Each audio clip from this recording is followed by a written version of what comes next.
আসসালামু আলাইকুম ওরহমতুল্লাহি ওবরাকাতু।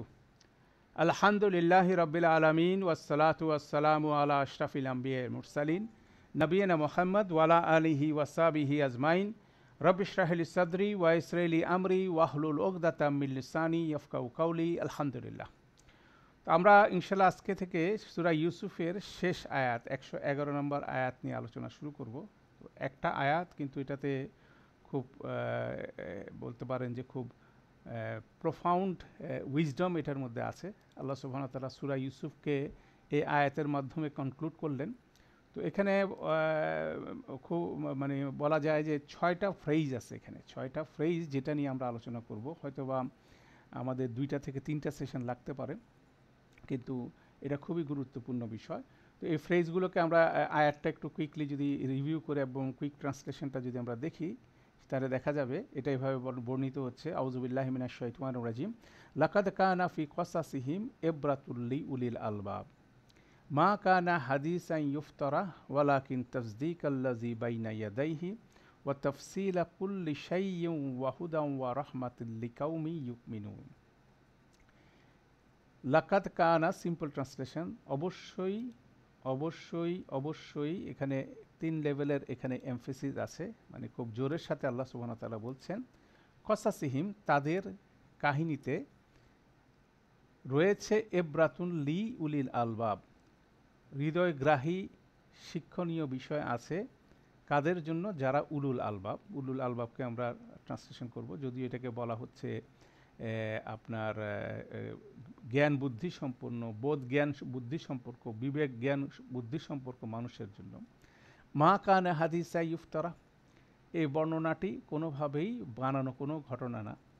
ওয়ালাকিন তাসদিক আল্লাযী বাইনা ইয়াদাইহি, অথচ এটা হলো তাদের সামনে যে যা কিছু আছে সেটা কিতাব, এবং তাদের সামনে যা কিছু এক্সাম্পল আছে সেটাকেই এটা সত্যায়ন করছে। এটা পাওয়ারফুল কনসেপ্ট।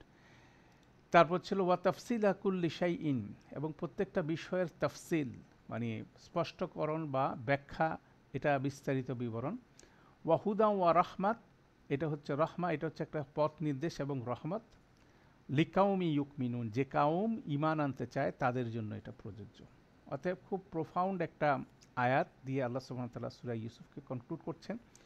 তো এই 6টা সেকশন, এখানে আমরা 6টা সেকশনে এটাকে মূলত ভাগ করব। 6টা সেকশন যদি আমরা আলাদা আলাদা করি, প্রথমটা হচ্ছে লাকাদ কানা ফি কসাসিহিম ইবরাতুল লিউলিল আলবাব, তাদের এই কাহিনীতে অবশ্যই জ্ঞান বুদ্ধি সম্পন্নদের জন্য রয়েছে হৃদয়গ্রাহী শিক্ষা। এটা একটা ফ্রেজ। মা কানা হাদিসা ইফতারা, এটা কোনো বানানো গল্প নয়, আরেকটা ফ্রেজ। ওয়ালাকিন তাসদিক আল্লাযী বাইনা ইয়াদাইহি, বরং তাদের পূর্ববর্তী কিতাবের সত্যায়নকারী। যদিও কিতাব দিয়ে শুধু না, এটার বাইরে আরও কিছু এক্সপ্লেনেশন আছে, সেটা আমরা দেখব এটা যখন আলোচনা করা হবে। ওয়া তাফসিলা কুল্লি শাইইন, এবং প্রত্যেকটি বিষয়ের বিস্তারিত বিবরণ। ওয়া হুদা ওয়া রাহমাত, এটা হচ্ছে হেদায়েত এবং রহমত। লিকাউমি ইউকমিনুন, ওই কাউমের জন্য যারা ঈমান আনে। বেসিক্যালি এই 6টা ফ্রেজকেই আমরা ডিটেইল করব, কেননা এটা হচ্ছে এন্ডিং লেসন এই সূরা থেকে। তো এখানে বেসিক্যালি যে জিনিসটা আছে, যে আল্লাহ সুবহানাহু ওয়া তাআলা মূলত কোরআনকে অনেকগুলো ওয়েতে, মাল্টি ডাইমেনশনে অনেকগুলো ওয়েতে এখানে বর্ণনা করছেন। এই আলোচনা থেকে আমরা যেটা আমরা রিয়েলাইজ করতে পারবো ইনশাআল্লাহ। পাশাপাশি একটা সূরাকে, বিশেষ করে যেসব সূরার মধ্যে কাহিনী বর্ণিত হচ্ছে, সেগুলোকে কিভাবে স্টাডি করতে হবে, কিভাবে অ্যানালাইসিস করতে হবে, সেটার একটা নীতিমালাও এখানে কিন্তু বর্ণিত হয়ে যাচ্ছে এই 6টা ফ্রেজের মধ্যে। অতএব এটা একটা পাওয়ারফুল লেসন হবে ইনশাল্লাহ। আমরা আস্তে আস্তে যাব, চিন্তা করব ইনশাল্লাহ এটার উপরে। তো আজকে আমরা মূলত প্রথম ফ্রেজটা, খুব হেভি ফ্রেজ হচ্ছে লাকাদ কানা ফি কসাসিহিম ইবরাতুল লিউলিল আলবাব। এই ফ্রেজটাই মূলত কভার করার চেষ্টা করব ইনশাল্লাহ। তো এটা যদি কভার করা যায়, এটা ইনশাল্লাহ একটা গুরুত্বপূর্ণ স্টেটমেন্ট, যেটা দিয়ে এই আয়াতটা শুরু হয়েছে। তো সেখানে আমরা বিট বাই বিট এটাকে অ্যানালাইসিস করবো। যেমন সিম্পল ট্রান্সলেশন হচ্ছে লাকাদ কানা। আমি বলছিলাম এখানে 3টা লেভেলের এমফিসিস। লাকাদ কানা সেন্টেন্সের মাধ্যমে এটা ক্লাসিক্যাল আরবিকে এটা খুব এমফেটিক একটা এক্সপ্রেশন দেয়, যে অবশ্যই রয়েছে ফি কসাসিহিম, তাদের কসাসের মধ্যে। কসাসটাও ইম্পর্টেন্ট জিনিস, সেটা আমরা এই সূরার প্রথমে ছিল কসাস শব্দটা, আহসানাল কসাস শব্দটা, সেটা এখানে রিপিট হচ্ছে আবার। এব্রাতুন, এব্রাতুন একটা শব্দ, এটাকে হৃদয়গ্রাহী শিক্ষামূলক বিষয় বলা হচ্ছে, শিক্ষার বলা হচ্ছে, কার জন্য? উলিল আলবাব, সেটাকে উলিল আলবাব জ্ঞান বুদ্ধি সম্পন্নদের জন্য বলা হচ্ছে। তো এটা হচ্ছে আরেকটা ফ্রেজ। তাহলে বেসিক্যালি এই কাহিনীটা বর্ণনার পরে এই সূরাটার এন্ডিং কনক্লুশন হচ্ছে এটা। তো আমরা যদি প্রথমে যাই, সেটা হচ্ছিল প্রথম ফ্রেজ হচ্ছে লাকাত কানা ফি কসাসিহিম এব্রাতুন লিল উলিল আলবাব। প্রথমে আমরা যাই কসাসিহিম, এই যে হিমটা যেটা বলা হচ্ছে তাদের কাহিনীতে, ঠিক আছে, তাদের এই কাহিনীতে, তাহলে তাদের কাহিনীটা তারা কারা? তো নর্মাল বিষয়টা হচ্ছিল তাদের কাহিনী বলতে তাদেরকে কাকে ইন্ডিকেট করা হচ্ছে। তো আমাদের নর্মাল সেন্স হচ্ছিল যে সূরাটা প্রবাহিত হচ্ছে, এই একটা বর্ণনা আছে ইউসুফ আলাইসাল্লাম এবং ইয়াকুব আলাইসাল্লামের একটা ঘটনা প্রবাহ এখানে বর্ণনা করা হচ্ছে। এখানে যতগুলো ক্যারেক্টার আছে তাদের সবাইকে ইন্ডিকেট করা হচ্ছে তাদের এই বর্ণনাতে। তাহলে এটা একটা কনসেপ্ট হতে পারে। কিন্তু এই আয়াতের ঠিক আগের আয়াতে বেশ আরও দুইটা গ্রুপের কথা বলা হচ্ছে, কিন্তু সেই দুইটা গ্রুপ হচ্ছিল হাত্তা ইজাস্তাই আসা রসুলু ওয়া জন্নু আন্নাহু কাদ কুযিবু, মানে রসুলদের কথা বলা হচ্ছে। আগের দুইটা আয়াতের মধ্যে রসুলদের কথা বলা হচ্ছে, যুগে যুগে আল্লাহ রসুল পাঠাইছেন বিভিন্ন কাউমের কাছে, তাদের সেই কাউমের রসুলদেরকে কি সে কাউমের লোকরা অস্বীকার করছে এবং তারপর সে কাউম ধ্বংস হয়েছে। অতএব রসুলদের কথা যেমন বলা আছে, পাশাপাশি যারা ধ্বংসপ্রাপ্ত হয়েছে যেসব কাউম তাদের কথাও বলা হচ্ছে। ওয়ালা ইউরদ্দু বাসুনা আনিল কাউমিল মুজরিমিন, অপরাধী কাউমের উপর থেকে আমাদের শাস্তিকে কেউ রহিত করতে পারবে না আমাদের, সেটা একটা স্টেটমেন্ট ওখানে আছে। তাহলে দেখা যাচ্ছে যে তিনটা গ্রুপের দিকে এই হুমটাকে ইন্ডিকেট করা যায়। একটা হচ্ছিল এই কাহিনী যে বর্ণিত যারা ক্যারেক্টার আছে তাদের কথা বলা হচ্ছে। সেকেন্ড হচ্ছিল পূর্বের নবী রসুলদের কথা বলা হচ্ছে। থার্ড হচ্ছিল যারা অপরাধী কাউমকে আল্লাহ যুগে যুগে ধ্বংস করছে তাদেরকেও বলা হচ্ছে। তো বেসিক্যালি এখানে আল্লাহ সুবহানাহু ওয়া তাআলা খুব শৈল্পিকভাবে বলতে পারেন, খুব তিনটা কনসেপ্টকেই এখানে ব্লেন্ড করা হয়েছে, তিনটাই কিন্তু এর মধ্যে ইনক্লুসিভ হয়। এটা হচ্ছিল একটা লক্ষণীয় বিষয়, কেননা তিনটা গ্রুপই এই কাহিনী, এইটা এখানে যাদের কথা বর্ণনা করা হয়েছে ইউসুফ আলাইসাল্লাম এবং ইয়াকুব আলাইসাল্লামের কাহিনীতে যাদেরকে বর্ণনা করা হয়েছে তারা যেমন ইনক্লুসিভ, পাশাপাশি রসুলরা যুগে যুগে তাদের সাথে যুগে যুগে রসুলরা ইনক্লুসিভ, পাশাপাশি যুগে যুগে যারা সীমা লঙ্ঘন করে ধ্বংসপ্রাপ্ত হয়েছে তারাও এটার মধ্যে ইনক্লুসিভ। তো এটাই বলা হচ্ছে যে একটা কনসেপ্ট, যে এটা তাদের বলতে কাদেরকে বোঝানো হচ্ছে। তিনটা কনসেপ্ট আছে, তিনটাও এখানে ইনক্লুডেড। এরপরে আসা যায় কসাস শব্দটা, লক্ষণীয় বিষয় হচ্ছে কসাস শব্দটা বেসিক্যালি, যদিও এখানে আমাদের জেনারেল ট্রান্সলেশনে দেখবেন তাদের এই কাহিনীগুলোতে, কিন্তু এইগুলোতে এটা বহুবচন শব্দ না, কসাস শব্দটা হচ্ছে একবচনের শব্দ। তো একবচন শব্দ বললে বেসিক্যালি আল্লাহ বলছে তাদের এই কাহিনীটিতে। হ্যাঁ, তারপর আমরা আবার এখন যেটা বললাম যে হুম বলতে অনেকজনকে বোঝাচ্ছে, হুম বলতে বেসিক্যালি তিনটা গ্রুপকে বোঝাচ্ছে। এই ইয়াকুব আলাইসাল্লাম, ইউসুফ আলাইসাল্লাম, ইয়াকুব আলাইসাল্লামের যে কাহিনী বর্ণিত হচ্ছে সেখানে অনেকগুলো গ্রুপ আছে। যেমন আজিজের স্ত্রীকে নিয়ে একটা এপিসোড হতে পারে, জেলের মধ্যে, জেলখানার মধ্যে সেই ওনার যে সেলমেট ছিল, ওনার যে কারাগারী সঙ্গীদ্বয় ছিল, তাদেরকে নিয়ে একটা কাহিনী আছে। আজিজের সাথে ইউসুফ আলাইসাল্লামের একটা স্টোরি আছে, ইউসুফ আলাইসাল্লামের সাথে ওনার ভাইদের একটা স্টোরি আছে। তো বিভিন্ন স্টোরি, ছোট ছোট কাহিনী কিন্তু প্রবাহের মধ্যে এখানে আছে। এক একটা থেকে এক এক রকম লেসেন আমি নিতে পারি। তো সেখানে দেখা যাচ্ছে যে এই একটা কাহিনীর মধ্যেই অনেকগুলো ছোট ছোট কাহিনী আছে। তাহলে এখানে কেন একটা কাহিনী বলা হচ্ছে, এটা একটা ইম্পর্টেন্ট কনসেপ্ট এখানে বোঝা দরকার, তাই না? তিনটা গ্রুপের কথা বলা হচ্ছে কিন্তু একটা কাহিনীর কথা, কসাস বলতে বেসিক্যালি একটা কাহিনীর কথা বলা হচ্ছে। তো বেসিক্যালি এখানে আমরা এই কসাস শব্দটার অরিজিন যদি দেখি, এটা হচ্ছিল কসা ইয়াকুসু, এই একটা রুট থেকে আসছে, যেখানের মধ্যে অনেকগুলো আছে, বর্ণনা করা, গল্প বলা, কর্তন করা, ছেটে বাদ দেওয়া, পদচিহ্ন অনুসরণ করা, পিছনে পিছনে অনুসরণ করা, এই ধরনের অনেকগুলো মাল্টিপল অর্থে এই রুটটা আছে। রুটের মধ্যে থেকে কসাসুন শব্দটা হচ্ছিল বর্ণনা, গল্প, বৃত্তান্ত, ইতিহাস অনুসরণ করার কাজ। এটা হচ্ছে একটু ভিন্ন কসাস শব্দের মধ্যে আছে।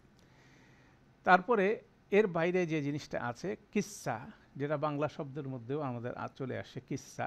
কিস্সা শব্দের অর্থ হচ্ছিল রূপকথার কাহিনী, আর কসাসও হচ্ছিল কাহিনী। দুইটার মধ্যে ডিফারেন্সটা হচ্ছিল, বোঝা যায় যে অনুসরণ করার কাজ যেটা আছে সেটাও কিন্তু কসাসের মধ্যে এটা ইনক্লুডেড।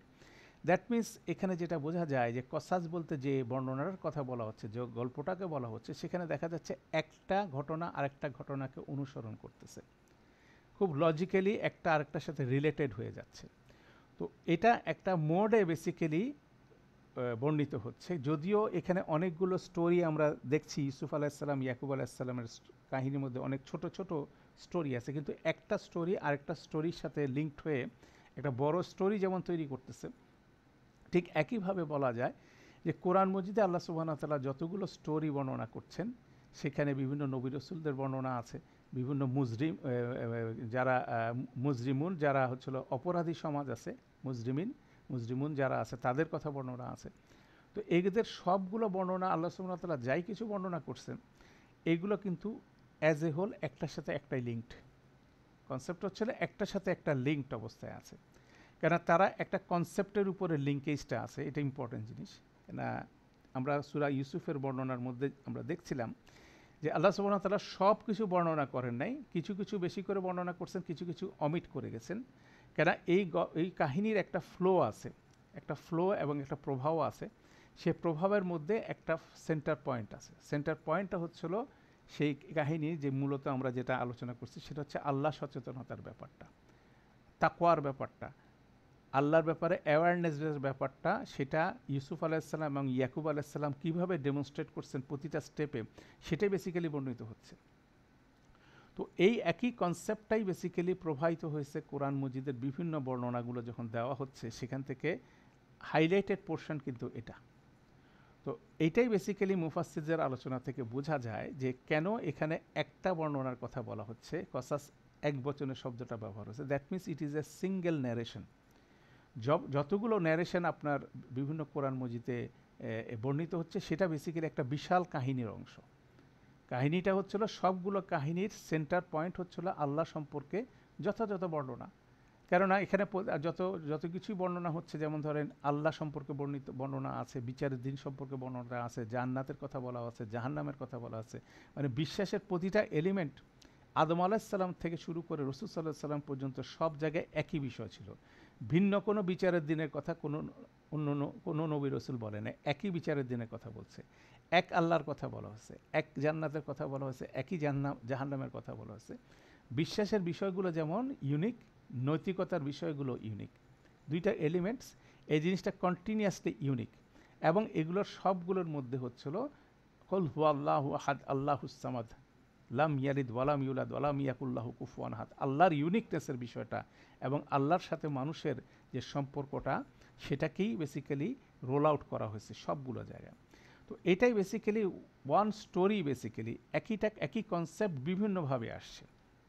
সেটাও প্রেক্ষাপটটা, সেটাকেও যদি চিন্তা করা যায়, তাহলে সেটাও কিভাবে রিভলভ হয়েছে, সেটা কিভাবে আবর্তিত হয়েছে, সেটা যদি আপনি চিন্তা করেন, তাহলে সেখানেও দেখবেন যে এটা রাসূল সাল্লাল্লাহু আলাইহি সাল্লামের জীবনকে ঘিরে আবর্তিত হয়েছে। এবং রাসূল সাল্লাল্লাহু আলাইহি সাল্লামের জীবনে এই বিষয়গুলোই নবী রাসূলদের যে স্টোরিগুলো এখানে কোরআন মজিদে উল্লেখ করা হচ্ছে, বিভিন্ন উপলক্ষে আল্লাহ সুবহানাহু ওয়া তাআলা অতীতের নবী রাসূলদের জীবন নিয়ে ওনাকে এক্সাম্পল দিচ্ছেন। অতীতের যারা অপরাধী কাউম, তাদের এক্সাম্পল সামনে নিয়ে এসে ওনাকে সামনের দিকে ওনাকে কনসোলেশন দিচ্ছেন, ওনাকে অনেক সময় ওনাকে সান্ত্বনা দিচ্ছেন, অনেক সময় ওনাকে সাহস দিচ্ছেন বিভিন্ন পরিস্থিতির মধ্যে। তাহলে বেসিক্যালি একটা রুটেই কিন্তু এটা লে আউট হয়েছে। সেই জন্য কসাস শব্দটা এখানে এক বচনেই ব্যবহার হয়েছে, কেন it is a big story. এটা একটা বিগ স্টোরির অংশ, এবং সবগুলো স্টোরি কোনোটার সাথে কোনোটার কনফ্লিক্টিং সিচুয়েশন নেই, কোনোটার সাথে মানে অসঙ্গতি নাই, একটা কমন পারপাসে বেসিক্যালি এটা বর্ণনা করা হচ্ছে। সেই জিনিসটা এখানে পাওয়ারফুল, তাই না? তা যেমন সূরা ইউসুফের যদি আপনি চিন্তা করেন, যখন কারাগারের সঙ্গীদের সাথে উনি ওনার দিন সম্পর্কে বর্ণনা করতেছে, উনি বলতেছিলেন যে আমি আমার পূর্বপুরুষ ইব্রাহিম, ইয়াকুব এবং ইসাক এবং ইয়াকুবের দিন ধর্মকে আমি অনুসরণ করছি, এবং আমরা কোনো অবস্থাতে শিরিক করি না।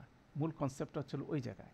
তাহলে সেই জিনিসটাই কিন্তু পূর্বে নবী রাসূলের সাথে ওনার সম্পৃক্ততা এখানে বর্ণনা করতেছে। তো এখানে একটা ইম্পর্টেন্ট বিষয় হচ্ছিল যে আমাদের মূল কনসেপ্ট হচ্ছে লা নুফাররিকু বাইনা আহাদিম মিন রুসুলি, আমরা কোনো রসুলের মধ্যে কি কোনো রকম পার্থক্য করি না। It is a big family, একই ফ্যামিলি, তারা একই মেসেজ নিয়ে দুনিয়াতে আসছে, আল্লাহ তাদেরকে একই মেসেজ দিচ্ছেন, একই বাণী, আল্লাহর বাণী ওনারা কিন্তু সবার মধ্যে প্রচার করছেন। অথচ আমরা বিভিন্ন নবী রসুলকে নিয়ে কিন্তু বিভিন্ন এ কাউম, আদম সন্তানের কাউম বিভক্ত হয়ে গেছে। যেমন ইহুদিরা মুসা আলাহিসাল্লামকে হাইলাইট করতেছে, খ্রিস্টানরা ঈসা আলাহিসাল্লামকে হাইলাইট করতেছে, আমরা মুসলিমরা রসুল সাল্লাহ সাল্লাম এবং ওনার পূর্বের সমস্ত নবী রসুলকে বলতেছি এটা হচ্ছে একই ফ্যামিলি, এদের মধ্যে কোনো কনফ্লিক্টের সিচুয়েশন নাই। মুসা আলাহিসাল্লাম যা বলে গেছেন সেটাকে সত্যায়ন করছে ঈসা আলাহিসাল্লাম যা বলেছেন তিনি সেটা ওনাকে রসুল সাল্লাহ সাল্লাম সত্যায়ন করছেন, মানে একজন আরেকজনকে সত্যায়ন করে গেছেন। ঈসা আলাহিসাল্লাম পরিষ্কারভাবে রসুল সাল্লাহ সাল্লামের আগমনের পূর্বাভাস দিয়ে গেছেন, এবং এটাও বলা হয় যে সেই পূর্বাভাসগুলো গবেষণা করেই বনি ইসরায়েল কাউম কোথায় এসে হাজির হয়েছিল? মদিনায় হাজির হয়েছিল, যে শেষ মেসেঞ্জারকে তারা রিসিভ করবে মদিনাতে। অতএব এগুলো খুব ঐতিহাসিক কতগুলো ফ্যাক্ট আছে। কিন্তু যখনই দেখা গেছে তাদের মনোপুত হয় নাই, তখন তারা বিভিন্ন থিওরি সেখানে ইন্ট্রোডিউস করা শুরু করলো। যেমন ইহুদিরা বলার চেষ্টা করে যে মৌজিক ল, মানে মুসা আলাহিসাল্লামের যে শরিয়া সেটাই প্রিভেল করবে। তো সেটা প্রিভেল করলে তাহলে কীভাবে প্রিভেল করবে? ইব্রাহিম আলাইসাল্লাম তো মুসা আলাহিসাল্লামের আগে আসছিল, তাহলে তার ক্ষেত্রে এটা কীভাবে অ্যাপ্লিকেবল হবে? ঈসা আলাহিসাল্লামের খ্রিস্টানরা বলার চেষ্টা করে ঈসা আলাহিসাল্লামকেই উনি হচ্ছে আলটিমেটলি পরিত্রাণদাতা হবে ঈসা আলাহিসাল্লাম, এবং তাহলে কিভাবে পূর্ববর্তী নবী রসুলদের বিষয়টা কিভাবে সলভ হবে? তারাও একটা কাহিনী বানালো যে তাদেরকেও ঈসা আলাহিসাল্লামের সামনে লাইন ধরে দাঁড়াতে হবে। কিন্তু রসুল সাল্লাহ সাল্লামের ব্যাপারে আল্লাহ সুবহানাহু ওয়া তাআলা স্পষ্টভাবে কোরআন করে ওনাকে বলতেছেন এভাবে, কুল মা কুনতা বিদা মির রসুল, তুমি বলো আমি রসুলদের মধ্যে প্রারম্ভিক নই। খুব পাওয়ারফুল মানে উচ্চারণ, কিন্তু যে টোটাল নবী রসুলরা যে একটা ফ্যামিলি, সেই জিনিসটা কিন্তু বারবার আমাদের ইসলামের এবং কোরআনের কনসেপ্টের মধ্যে কিন্তু পাওয়ারফুল বিষয়। অতএব ওই জিনিসটাই বলা হচ্ছে যে টোটাল স্টোরিটাই কিন্তু মূলত একই জিনিস, ঠিক আছে? তো এটা একটা গুরুত্বপূর্ণ বিষয় যে কেন একটা স্টোরিকে বলা হচ্ছে, এবং একটা লেসেনই কিন্তু এখানে আবর্তিত হচ্ছে সেই বিষয়টা। তো সেটা পরের শব্দের মধ্যে আরও স্পষ্ট হয়ে যাবে। তৃতীয় লক্ষণীয় বিষয় হচ্ছিল এব্রাতুন শব্দটি এক বচনে ব্যবহৃত হয়েছে। এব্রাতুন শব্দটা এটাও কিন্তু এক বচন। আপনি যদি আমরা আবার এই বাক্যটা দেখি, লাকাত কানা ফি কসাসিহিম এব্রাতুন লি উলিল আলবাব। কসাস শব্দটা এক বচন, এব্রাতুন শব্দটা এক বচন। এব্রাতুনটা আমরা বলছি হৃদয়গ্রাহী শিক্ষা। তাহলে দেখা যাচ্ছে যে এব্রাতুন শব্দটা এটাও কিন্তু একটাই শিক্ষা। তাহলে একটা শিক্ষা কি, সেটাও প্রশ্ন আসে। তো সেই জিনিসটা এখানে আমরা দেখার চেষ্টা করতেছি এইভাবে যে একটাই শিক্ষা, এবং সব শিক্ষাটা হচ্ছে আল্লাহ সম্পর্কে যথাযথ তাকওয়া এবং সচেতনতা। আল্লাহর অ্যাওয়ারনেসের বিষয়টাই হলো মূল বিষয়। সব স্টোরির এন্ড যদি আপনি দেখেন, যে সবগুলোর মধ্যে দেখানো হচ্ছে আল্লাহর পরিচয় এবং আল্লাহ সম্পর্কে নবী রসুলদের সচেতনতা। যারা সচেতন হয়েছে তারা কি হয়েছে? মুক্তি লাভ করছে, এবং যারা এটার বিপরীতে নেগেটিভভাবে সচেতন হয়েছে তারা ধ্বংসপ্রাপ্ত হয়েছে। এটাই কিন্তু সমস্ত স্টোরির সেন্টার পয়েন্টগুলো কিন্তু এরকম বিষয়টা। তাহলে এখানে এব্রাতুন যেটা বলা হচ্ছে সেটাও একটা হৃদয়গ্রাহী শিক্ষা, এটাও আমরা দেখার চেষ্টা করব। তো এইটা একটা খুব ইন্টারেস্টিং কনসেপ্ট কোরআন মজিদে আমরা ফ্লো করতে দেখব। যেমন ধরেন সূরা লুকমান হাকিমের যে সেকশনটা, সেখানে 12 নম্বর আয়াত থেকে যে বর্ণনাটা শুরু হয়েছে, সেটাকে যদি আপনি একটু স্মরণ করেন, সেখানে আল্লাহ সুবহানাহু ওয়া তাআলা বলতেছেন, ওয়ালাকাদ আতাইনা লুকমানু হেকমাতা আনিশকুর লিল্লাহ। আল্লাহ বলছেন ইতিপূর্বে আমরা লোকমানকে প্রজ্ঞা প্রদান করেছিলাম, ফলে সে বলেছিল আল্লাহর প্রতি কৃতজ্ঞতা প্রকাশ করা। মানে আল্লাহ ওনাকে যে হেকমা দিয়েছেন, যে জ্ঞান এবং প্রজ্ঞা দিয়েছেন, সেখান থেকে উনি একটা কনক্লুশন ড্র করছেন, একটা সেন্টার পয়েন্ট। সেটা হচ্ছিল কি? আল্লাহর শুকরিয়া আদায় করতে হবে। এটাকে যদি আপনি ট্রান্সফর্ম করেন আমাদের অন্য আয়াতে, সেটা হচ্ছে আলহামদুলিল্লাহ। দ্যাট মিনস আল্লাহর শুকরিয়া আদায় করাটা হচ্ছে পাওয়ারফুল একটা কনসেপ্ট। সেটা আমরা আদায় করি কীভাবে? আলহামদুলিল্লাহ, আমরা আল্লাহর প্রশংসা করি এবং আল্লাহকে ধন্যবাদ দিই এই ফ্রেজের মাধ্যমে। এবং সেটাই হচ্ছিল সেন্টার বিষয়, কিসের? ইমানের সেন্টার বিষয়। এটা হলো একটা কনসেপ্ট। এবং আমরা যদি শুকরিয়া আদায় না করি তাহলে কি করব? আমরা অকৃতজ্ঞ হয়ে যাব, মানে আমরা কুফরের মধ্যে পড়ে যাব। সেগুলোই বর্ণনা হচ্ছে, ওয়ামাই ইয়াশকুর ফা ইন্নামা ইয়াশকুরু লি নাফসিহি ওয়ামান কাফারা ফা ইন্নাল্লাহা গনিয়ুন হামিদ। আমরা শুকরিয়া আদায় করতে পারি, এটা যদি না করি তাহলে সাথে সাথে আমরা কুফরের মধ্যে চলে যাব এবং আল্লাহ আমাদের কোনো শুকরিয়া আদায়ের উপরে আল্লাহর কোনো কিছু ডিপেন্ড করে না। উনি হচ্ছে গনিউন হামিদুন, হামিদ শব্দটা এখানে চলে আসছে। এরপর ওয়াইস কলা লোকমানুলি লিবনিহি, স্মরণ করো যখন লোকমান তার সন্তানকে বলছিল ওয়াহুয়া ইয়াইজুহু ইয়া বুনাইয়া লা তুশরিক বিল্লাহ। এখন একই কনসেপ্ট, যদি শুকরিয়া আদায় না হয় সাথে সাথে কি হয়ে যাবে, শুকরিয়া শিরিক হয়ে যাবে।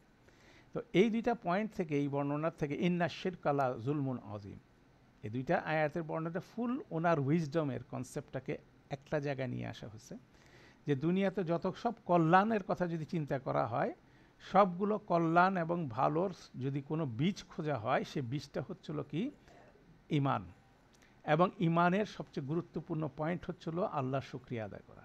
দ্যাট মিনস আপনি আমি অন্তর থেকে কত সুন্দরভাবে আলহামদুলিল্লাহ বলতে পারতেছি, that is the centre point. এবং ঠিক একইভাবে সমস্ত অমঙ্গল এবং সমস্ত মন্দের যদি আপনি বীজ খোঁজার চেষ্টা করেন, তাহলে আপনি পাবেন যে সমস্ত মন্দর পিছনে মূল সিড পয়েন্ট, মূল বীজের জায়গাটা হচ্ছিল শিরক। শিরক থেকে সমস্ত অমঙ্গল এবং অকল্যাণ শুরু হয়। ইন্না শিরকা লা যুলমুন আযীম, এবং শিরক হচ্ছিল বড় ধরনের জুলুম। তো আপনার আমার কাছে আপেক্ষিকভাবে আমরা কি সেটাকে সেভাবে কনসিডার করি? আমাদের মধ্যে সেই কনসিডারেশনটা নাই। অথচ এই দুইটা হচ্ছে রিড। ঈমান হচ্ছিল সমস্ত গুডনেসের সেন্টার পয়েন্ট, এবং শিরক হচ্ছিল সবচেয়ে ব্যাড এবং সবচেয়ে মন্দ এবং অকল্যাণের সেন্টার পয়েন্ট হচ্ছে এটা। এটা দেখেন খুব কুইকলি কিন্তু এটাকে সেন্টারাইজ করে ফেলা হয়েছে, খুব কুইক কনসেপ্ট। সেজন্য দেখবেন আলহামদুলিল্লাহ এটাকেই বলা হয় যে কোরআনের এসেন্স, কোরআনের যদি সার অংশ বলা হয় আলহামদুলিল্লাহ। কেন এইটাই আল্লাহ সুবহানাহু ওয়া তাআলা আপনার আমার মধ্যে প্রথমে ইনস্টল করার চেষ্টা করছেন, এবং সেটাই কিন্তু কোরআন মজিদের বিভিন্ন জায়গায় কী হয়েছে, এটা বিস্তৃত হয়েছে। এটাও কিন্তু একটা গুরুত্বপূর্ণ পয়েন্ট। ঠিক একইভাবে যদি আমরা এই যে যতগুলো কাহিনী বর্ণিত হয়েছে, সেটার যদি সেন্টার পয়েন্ট আমরা দেখি, যথাযথ সচেতনতা যারা অবলম্বন করছে তারা কি হয়েছে, তারা মুক্তি পাইছে ইহকাল এবং পরকালে। আর যারা সেই সচেতনতাটা ধারণ করার ব্যাপারে ডিনাই করছে, অস্বীকার করছে, তারা কী হয়েছে, যুগে যুগে কী হয়ে ধ্বংসপ্রাপ্ত হয়েছে। সেটারই বর্ণনা হলো বিভিন্ন কাহিনী যতগুলো বর্ণনা হচ্ছে, সেটার সেন্টার পয়েন্ট হচ্ছে এটা। যেমন ধরেন এখানে আমরা সূরা ইউসুফের কথা যে বর্ণনাটা আছে, সেখানে যদি খুব কুইকলি এটাকে সামারি করি, ইয়াকুব আলাইহিসসালাম এবং ইউসুফ আলাইহিসসালাম শত বিরূপ পরিস্থিতির মধ্যেও আল্লাহ সচেতনতা বজায় রাখছেন, যার ফলে এন্ড অফ দি স্টোরি ওনারা কী হয়েছে, ওনারা সাকসেসফুল হয়েছে। আর অন্যদিকে দেখেন এই স্টোরির মধ্যে যারা ভিলেন, যারা অন্যায় করছে, দুইটা ক্যারেক্টার এখানে বলা যায়, ইউসুফ আলাইহিসসালামের 10 ভাই এবং আজিজের স্ত্রী, তারা অন্যায় আচরণ করছেন। এবং তাদের মধ্যে মূল প্রবলেমটা কী ছিল, তাদের মূল প্রবলেম ছিল তাদের মধ্যে আল্লাহ সচেতনতা একেবারেই ছিল না। পরবর্তীতে তারা গ্র্যাজুয়ালি আল্লাহ সচেতনতা অর্জন করার মাধ্যমে সেখান থেকে তারা রক্ষাপ্রাপ্ত হয়েছিল। তো সেটার বর্ণনা হচ্ছে সূরা ইউসুফের মধ্যে। আবার অন্যান্য স্টোরির মধ্যে, যেমন ফেরাউনের স্টোরিতে কী হয়েছে, ফেরাউন ধ্বংসপ্রাপ্ত হয়েছে, আজ সমুদের জাতি ধ্বংসপ্রাপ্ত হয়েছে, তারা যখন সীমা লঙ্ঘন করছে, এটা অ্যাকসেপ্ট করতে ডিনাই করছে। অতএব এটা কিন্তু কন্টিনিউয়াসলি একটা থিম প্রবাহিত হচ্ছে। তো এখানে যেমন সূরা ইউসুফের মধ্যে হচ্ছিল সেই সচেতনতার কথা বলা হচ্ছে, এবং সেটাই কিন্তু সবগুলো আলোচনার সেন্টার পয়েন্ট, আপনি বলতেন মূল কেন্দ্র বিষয়টা এখানে এমফেসিসের সাথে বলা হচ্ছে। আর আরেকটা গুরুত্বপূর্ণ বিষয় হচ্ছিল, সেটা হচ্ছিল এখানে এক সিঙ্গেল যে কাহিনীটা বর্ণিত হচ্ছে সেটা আল্লাহ বর্ণনা করছেন। এটা একটা খুব ইম্পর্টেন্ট পয়েন্ট, যে আল্লাহ যেভাবে বর্ণনা করছেন, আমরা সূরা ইউসুফের বর্ণনা যদি আমরা অ্যানালিসিস করি, আমরা যেটা বলছিলাম যে কোনটা বাদ দিতে হবে, কোনটা রাখতে হবে, এবং কোনটার পরে কোনটাকে সিকোয়েন্স করতে হবে, এটা কিন্তু অসাধারণভাবে আল্লাহ সেই কাহিনীটা আহসানুল কসাস শব্দটার মাধ্যমে যেটা প্রথমে বলছেন সেটাকে সাজাইছেন। এবং সেখানে যখন ফ্লো করছে, আমরা যে কনসেপ্টটা বলতেছি, একটা সেন্টার পয়েন্টের দিকে কিন্তু কাহিনীটা প্রবাহিত হয়েছে। এখন এটা যদি মানুষকে বর্ণনা করতে বলা হয়, তখন মানুষ বর্ণনা যখন করবে, তখন সে এক এক সময় এক একটার উপরে এমফেসিস দেবে। সে হয়তোবা মিশরের উপর এমফেসিস দেবে, হয়তোবা সে কেনানের উপর এমফেসিস দেবে, হয়তোবা সে কেউ আজিজের স্ত্রীর উপর, যেমন ধরেন আমাদের সবচেয়ে বেশি ডিস্ট্রাকশান হচ্ছিল এই স্টোরির থেকে, আমাদের এখানে অনেকে ইউসুফ জুলেখা নামে একটা কাহিনী বানায়, এটার একটা সিনেমা বানায় ফেলছে, এপিসোড বানায় ফেলছে, সিরিয়াল বানায় ফেলছে। অতএব আল্লাহ সুবহানাহু ওয়া তাআলা ইউসুফ জুলেখার আলাদা করে এই টাইটেলে কোনো কাহিনী বানানোর জন্য এই সূরার ন্যারেশনটা আপনাকে আমাকে দেয় নাই, তাই না? তো এক একজন এক এক রকম বর্ণনা করতেছে, যেটাকে সেন্টার পয়েন্ট করতেছে, অথচ আল্লাহ সুবহানাহু ওয়া তাআলা একটা স্পেসিফিক সেন্টার পয়েন্টে কিন্তু এই কাহিনীটা বর্ণনা করছেন প্রথম থেকে শেষ পর্যন্ত। অর্থাৎ আল্লাহ যেভাবে বর্ণনা করছেন সেই বর্ণনার মাধ্যমেই বেসিক্যালি এখান থেকে হৃদয়গ্রাহী শিক্ষাটা আসতে পারে। অন্য কোনো কিছুকে সেন্টার পয়েন্ট করে যদি আমরা এটাকে অন্যভাবে বর্ণনা করার চেষ্টা করি, অবশ্যই সেটা কি হবে না, সেটা হৃদয়গ্রাহী শিক্ষা এখান থেকে প্রাপ্ত হওয়া যাবে না। তাহলে এটাও কিন্তু আরেকটা গুরুত্বপূর্ণ কনসেপ্ট, এবং সেটা যেমন সূরা ইউসুফের কাহিনীর মধ্যে বিদ্যমান, প্রতিটা স্টোরির মধ্যে। এই জন্য কোন কনটেক্সটে কীভাবে বর্ণনা করতেছেন সেই পারসেপশনটা বোঝা জরুরি। সেই পারসেপশনটা বোঝা গেলে সেই প্রতিটা কাহিনী বলা যাবে যে আপনার আমার মধ্যে সেই হৃদয়গ্রাহী শিক্ষার বিষয়টা কী করবে, সঞ্চারিত করবে।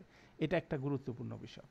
এরপর আসেন আমরা এব্রাতুন শব্দটা নিয়ে একটু ওয়ার্কআউট করে দেখি এখানে আর কোনো ট্রেজার লুকানো আছে কিনা।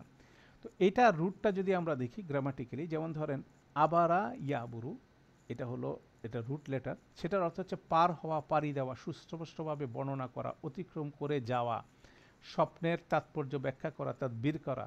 সেখান থেকে এব্রাতুন শিক্ষা, উপদেশ, সতর্কতা, উদাহরণ, নমুনা, সংকেত, সতর্ক সংকেত, হুঁশিয়ারি, এইভাবে এটা রিলেট করা হচ্ছে। তো এখানে আমরা যেটা বলছি যে এব্রাতুন বলতে এমন একটা উপলব্ধিমূলক শিক্ষা যাতে ব্যক্তির চোখে পানি চলে আসে, ঠিক আছে? এই শব্দটির ক্রিয়ামূলে আমরা দেখছিলাম কি আছে, পার হওয়া, পাড়ি দেওয়া, এরকম একটা কনসেপ্ট আছে, এটা ব্যবহার আছে কোরআন মজিদের বিভিন্ন জায়গায়। তো এইটার সাথে এটার কিভাবে লিঙ্ক আছে, তখন মুফাসসিররা এটাকে লিঙ্ক করছেন এভাবে যে যখন মানুষ এরকম একটা উপলব্ধিমূলক শিক্ষার ফলে চোখে পানি চলে আসে, তখন চোখের ভিতর থেকে পানিটা প্রবাহিত হয়ে চোখের বাইরে চলে আসতেছে, যে সেইম ইমেজ। যেমন নদী পার হওয়ার ক্ষেত্রেও কিন্তু আবারা ইয়াবুরু এই শব্দটা ব্যবহার হয়, যেমন নদীটা পার হয়ে এক পাশ থেকে আরেক পারে যাওয়া হচ্ছে, সেখানেও এটা এই অর্থটা ব্যবহার হচ্ছে। অতএব ওরকম একটা বিষয় কিন্তু এখানে এটার মধ্যে আছে। তার ফলে দেখা যাচ্ছে কোরআনের কাহিনীগুলো উপলব্ধি করতে সক্ষম হলে তারা আবেগে আপ্লুত হয়ে এই কাহিনী থেকে প্রকৃত শিক্ষাটা গ্রহণ করবে, এবং সেটা তার অবশ্যই হৃদয়গ্রাহী হবে। এটা একটা বিষয়। এখন আমরা যদি চিন্তা করি যে মানুষের চোখ দিয়ে মূলত কেন পানি আসে, দুইটা সিচুয়েশন চিন্তা করতে পারেন। খুব দুঃখিত হয়ে গেলে মানুষের চোখ দিয়ে পানি আসে, আবার অত্যন্ত আনন্দিত হলেও কিন্তু মানুষের চোখ থেকে পানি আসে। তো এখন কোরআনের এই কাহিনীগুলো অধ্যয়ন এবং এখান থেকে বর্ণনা পড়ে মানুষের চোখের মধ্যে পানি আসে কী কারণে, সে কারণে এখানেও দুইটা কারণ। একটা হচ্ছে আল্লাহর রহমতের বিষয়গুলো অনুধাবন করে তাদের আনন্দে আবেগে তারা আপ্লুত হয়, তখনও পানি বেরো আসে। আবার অন্যদিকে এই রহমতের প্রাপ্তির বিপরীতে যথাযথ শুকরিয়া আদায় করতে না পেরেও মানুষ চরম দুঃখিত হয়ে চোখ দিয়ে পানি বেরোয়। অর্থাৎ এই দুইটা কিন্তু বিভিন্ন কাহিনীর এবং বিভিন্ন রিয়ালাইজেশনের বলতে পারেন ভিতর থেকে এইভাবে বিষয়টা ঘটে থাকে, সেটাও অনেকে মুফাসসিররা আলোচনা করেছেন। এরপরে আসেন এব্রাতুন সম্পর্কে আরেকটু যদি আমরা এটাকে আলোচনা করি, তো এখানে যে জিনিসটা বলা হচ্ছে যে যখন মানুষ কোনো নিদর্শন দেখে এবং সেখান থেকে সে ভবিষ্যতের পরিণতি সম্পর্কে সঠিকভাবে অনুমান করতে পারে। যেমন ধরেন এটা একটা সিনারিও আপনি বলতে পারেন যে দূরে আপনি যদি ধোঁয়া দেখেন, সাথে সাথে বুঝতে পারতেছেন, আপনি অ্যাসার্টেন হয়ে গেলেন, আপনি নিশ্চিত হয়ে গেলেন সেখানে কি হয়েছে, আগুন ধরছে। তাহলে ধোঁয়ার সাথে আগুনের যেমন একটা ইন্টেলেকচুয়াল রিলেশন আপনি করেছেন, আপনি সামনে যে আগুন দেখে তারপরে আপনি সেখান থেকে সিদ্ধান্ত নিলেন না, আপনি আলামত দেখেই সাথে সাথে সিদ্ধান্ত নিতে পারলেন যে ধোঁয়া আছে দেখেই সেখানে কি আছে, আগুন আছে। তো ঠিক একইভাবে আপনার পিতাকে আপনি যখন কবরে শোয়ালেন, তখন আপনার মনের মধ্যে ন্যাচারালি আসার কথা কি, আমাকেও কি হবে, কবরে ঢুকতে হবে। সেই রিয়েলাইজেশনটা কি, এই কনক্লুশনটা আনতে কি কোনো সমস্যা আছে? কিন্তু তারপরে আমরা সেই সমস্যাটা কি, সেটাকে আনতে পারতেছি না। তাহলে দেখা যাচ্ছে যে সবাই কুইকলি কানেক্ট করতে পারতেছে না, কেউ কানেক্ট করতে পারতেছে, কেউ কানেক্ট করতে পারতেছে না। তো আল্লাহ সুবহানাহু ওয়া তাআলা কাহিনীগুলো এমনভাবে বর্ণনা করতেছেন যাতে মানুষের মধ্যে সেই উপলব্ধিটা আসে। যেমন ইয়াকুব আলাইহিস সালামের কথা যদি আপনি চিন্তা করেন, অতি কষ্টে উনি দৃষ্টিশক্তি হারায় ফেলছিলেন এই কাহিনীর বর্ণনায়, কিন্তু তিনি কোনো অবস্থায় আল্লাহর ব্যাপারে হতাশ হন নাই, ঠিক আছে? কারণ বালক ইউসুফ আলাইসাল্লাম যে স্বপ্নটা দেখছিলেন সেই স্বপ্নটাই কিন্তু গ্যারান্টির মতো কাজ করছে যে পারিবারিক যত রকম বিশৃঙ্খলা থাকুক না কেন, যতই না মতপার্থক্য থাকুক না কেন, একটা সময় সবাই এক জায়গায় হবে। এইটা ওহির মাধ্যমে, স্বপ্নাদেশের মাধ্যমে আল্লাহ সুবহানাহু ওয়া তাআলা ইউসুফ আলাইসাল্লামকে দেখাইছেন, সেটা ইয়াকুব আলাইসাল্লামের কাছে বর্ণনা করছেন। তাহলে সেই গ্যারান্টিটা যখন ওনাদের হাতে আছে, ওনারা কোনোভাবেই কী করেন নাই, সেই জায়গা থেকে বিচ্যুত হন না। আল্লাহর উপরে ভরসা করার ব্যাপারটা, এবং বারবার বলতেছেন আমি আল্লাহর তরফ থেকে যা জানি তোমরা সেটা জানো না, সেই স্টেটমেন্টটা আমরা আলোচনা করছি। অর্থাৎ এটাও কিন্তু একটা বিষয় যে এই জিনিসটা দেখে, এই আল্লাহর সেই বর্ণনাটা দেখে উনি কনফিডেন্ট যে এটা হতে যাচ্ছে। তো একই জিনিস কিন্তু কোরআন বর্ণনা করতেছে, বিভিন্ন আলামত দিচ্ছে, বিভিন্ন সাইন দিচ্ছে, কি বিভিন্ন নিদর্শন দিচ্ছে। নিদর্শনগুলো কি, যে কোনো একটা নিদর্শন দেখা মানেই হচ্ছিল সেটার কনসিকুয়েন্স আছে। তাহলে সেটাই আল্লাহ সুবহানাহু ওয়া তাআলা বারবার আমাদেরকে ইন্সপায়ার করতেছেন, তোমরা সেই নিদর্শনগুলো দেখে ইন্টালেক্ট মানে মেধার সাথে সেগুলোকে বিবেচনা করে তোমার ভবিষ্যৎ সম্পর্কে চিন্তা করো, তোমার ভবিষ্যতে কি ঘটতে যাচ্ছে। তো এখানে আমরা বলছি এব্রাতুন শব্দটা হচ্ছিল এক বচন, এবং একটা উপলব্ধি সেখানে জরুরি, এবং সেটার উপলব্ধিটা হচ্ছিল আল্লাহ সম্পর্কে যথাযথ সচেতনতা, এবং এটাই হচ্ছিল সেন্টার পয়েন্ট। হ্যাঁ, এবং আরেকটা ইম্পর্টেন্ট এটার একটা ডাইমেনশন আছে, সেটা হচ্ছে এব্রাতুন শব্দটিকে ব্যাকরণবিদরা বলে হচ্ছে মাজদার মাররা, আরেকটা মাররা মানে যে জিনিসটা বারবার আসে। তাহলে এই একটা লেসেনই বারবার কাহিনীগুলোতে কি আসছে, ফিরে আসতেছে, এবং এইটাই কিন্তু একটা গুরুত্বপূর্ণ বিষয়। তো এই উপলব্ধিটা কি সবাই করতে পারবে? এখন প্রশ্নটা হচ্ছিল, সবাই তো কোরআন মজিদ পড়তেছে, সবাই এটা নিয়ে গবেষণা করতেছে, বা কেউ করতেছে কেউ করতেছে না, এটা কি সবার পক্ষে সম্ভব? তো এটা সবার পক্ষে সম্ভব না। এটার প্রি রিকুইজিট আল্লাহ বলে দিচ্ছেন যে এটা তাদের পক্ষেই সম্ভব যারা হচ্ছে উলুল আলবাব। ঠিক আছে, যারা উলুল আলবাব তারাই শুধুমাত্র এই বিষয়টা হতে হবে। সেই জন্য সবার এই বাক্যের শেষে বললেন লি উলিল আলবাব। ঠিক আছে, উলুল আলবাব ছাড়া এই কোরআনের কাহিনীগুলো থেকে হৃদয়গ্রাহী শিক্ষামূলক উপদেশ আর কেউ নিতে পারবে না। তাহলে একজনকে অবশ্যই উলুল আলবাব হতে পারবে, এবং উলুল আলবাবের কনসেপ্টটা কোরআন মজিদে খুব স্ট্রং ওয়েতে প্যাট্রোনাইজ করা হয়েছে, পৃষ্ঠপোষক, এটার পিছনে আল্লাহ সুবহানাহু ওয়া তাআলা কথা বলছেন। না, এটার খুব সবচেয়ে সুন্দর বর্ণনা আছে সূরা আলী ইমরানের 190-91 থেকে এই আয়াত থেকে এর আলোচনা শুরু হয়েছে। সূরা আলী ইমরানের প্রথমে সেটার কিছু বর্ণনা আছে, যেমন যেটা শুরু হয়েছে ইন্না ফি খালকিস সামাওয়াতি ওয়াল আরদি ওয়াখতিলাফিল লাইলি ওয়ান নাহারি লাআয়াতিল লিল উলিল আলবাব আল্লাযীনা ইয়াযকুরুনাল্লাহা কিয়ামান ওয়া কুউদান ওয়া আলা জুনুবিহিম ওয়া ইয়াতাফাক্কারুনা ফি খালকিস সামাওয়াতি ওয়াল আরদ রব্বানা মা খালাকতা হাযা বাতিলান সুবহানাকা ফাকিনা আযাবান নার। এই বর্ণনার মধ্যে উলুল আলবাবকে আল্লাহ বর্ণনা করছেন, যে উলুল আলবাব হচ্ছে সেই ব্যক্তি যে যার অন্তরে আল্লাহকে ধারণ করে, আল্লাহর কথা শয়নে স্বপনে সবসময় ধ্যান জাগরণের সর্ব অবস্থায় আল্লাহর কথা সে চিন্তা করতে থাকে, এবং করতে থাকে পাশাপাশি আল্লাহর সৃষ্টি নিয়ে চিন্তা ভাবনা করে। যেমন তার রেভেলেশনের জ্ঞান আছে, পাশাপাশি সে সৃষ্টির জ্ঞান নিয়েও কিন্তু নাড়াচাড়া করতেছে। অতএব এই যে তার এক্সারসাইজ, সে হচ্ছিল উলুল আলবাব, এবং সেখান থেকে সে নিজের থেকেই তার এই চিন্তা ভাবনা গবেষণা থেকে কনক্লুশনে আসে যে আল্লাহ, হে আমাদের রব, আপনি অনর্থক কোনো কিছু সৃষ্টি করেন নাই, আমারও একটা জীবনের পারপাস আছে, আমাকেও একটা কাজে সৃষ্টি করেছেন, আমি যদি এটা করতে না পারি সেটার জন্য কনসিকুয়েন্স ফিল করতে হবে। এইভাবে একটা সুন্দর বর্ণনা আছে সূরা আলী ইমরানের 90 থেকে সে আলোচনাটা শুরু হয়েছে, খুব সম্ভবত 94-95 নম্বর আয়াত পর্যন্ত সে বর্ণনাটা আছে। তো ওই বিষয়টাই বেসিক্যালি গুরুত্বপূর্ণ। আমরা সেজন্য উলুল আলবাবকে ওখানে একভাবে বর্ণনা করা আছে, আর গ্রামাটিক্যালি যদি আমরা যাই সেটাকে আরেকভাবে আমরা দেখার চেষ্টা করব, কেন এটা যতক্ষণ না হওয়া যাচ্ছে ততক্ষণ পর্যন্ত এইসব বর্ণনা থেকে শিক্ষামূলক উপদেশ বলেন যে বিষয়টা, সেটা কোনোভাবেই সেটা ধারণ করা যাবে না। সেটা একটা পাওয়ারফুল কনসেপ্ট এখানে আমরা আলোচনা করার চেষ্টা করব। তো এখানে গ্রামার ডিকশনারি থেকে আমরা এই বইটাকে, যেমন উলুল আলবাব, আলবাব শব্দটার একটা লুব শব্দটার বহু বচন, যেমন এটা হচ্ছে লাব্বা ইয়ালুব্বু, বুদ্ধিমান হওয়া, জ্ঞানী হওয়া, এটা সরাসরি মিনিং আমাদের ডিকশনারিতে দেওয়া আছে। লব্বুন হচ্ছে বুদ্ধি, মেধা, জ্ঞান, প্রজ্ঞা, উপলব্ধি, জ্ঞান, বোধ বুদ্ধি, স্বচ্ছ চিন্তা শক্তি, এটার বহু বচন হচ্ছে আলবাব। উলুল আলবাব, উলু শব্দটা হচ্ছে পজেসার মানে অধিকারী, জু শব্দটার বহু বচন বলতে পারেন। উলুল আলবাব হচ্ছিল যারা বুদ্ধি, মেধা, জ্ঞান, প্রজ্ঞা, উপলব্ধি জ্ঞান, বোধ শক্তি, স্বচ্ছ চিন্তা শক্তি, এগুলো যারা ধারণ করে।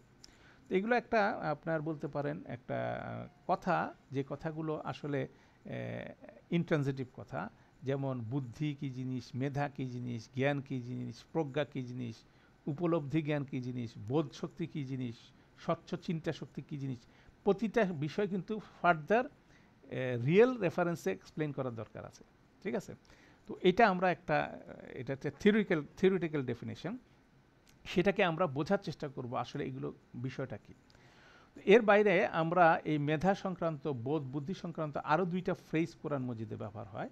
একটা হচ্ছিল দেখেন সূরা ফজরের মধ্যে হাল ফি যালিকা কসামুল লিজি হিজর, এখানেও দেখেন এতে কি নেই কোনো শপথ বাক্য বোধ শক্তি সম্পন্নদের জন্য। বোধ শক্তি সম্পর্কে তাকে বলা হচ্ছে লি জিল হিজর।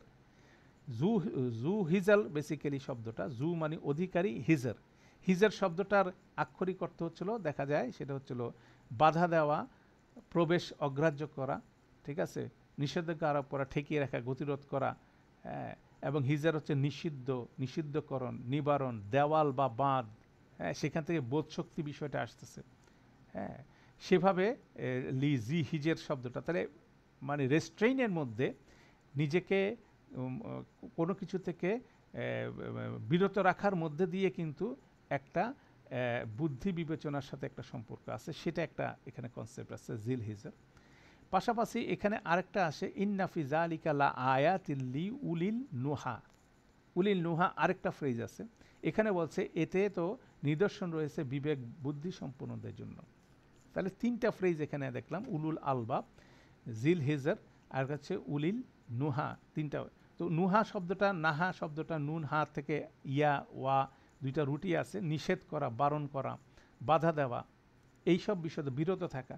তাহলে এই বিষয়গুলো একটা গুরুত্বপূর্ণ বিষয়, যে জিল হিজর এবং উলুল নুহা দুইটার মধ্যে দেখা যাচ্ছে যে কোনো কিছু থেকে রেস্ট্রেইন করা, বিরত থাকার যে মাধ্যমে বেসিক্যালি একজন মানুষ তার বুদ্ধিমত্তাকে বিকশিত করতে পারে। তো এটা বেসিক কনসেপ্টটা হচ্ছিল মানুষ যখন নিজের প্রবৃত্তিকে যখন কন্ট্রোল করতে পারে, তখনই তার মধ্যে থেকে রিয়েল বেসিক্যালি ইন্টেলেক্টটা বিকশিত হয়। দ্যাট মিনস সে বুদ্ধিমানের মতো কাজ করে।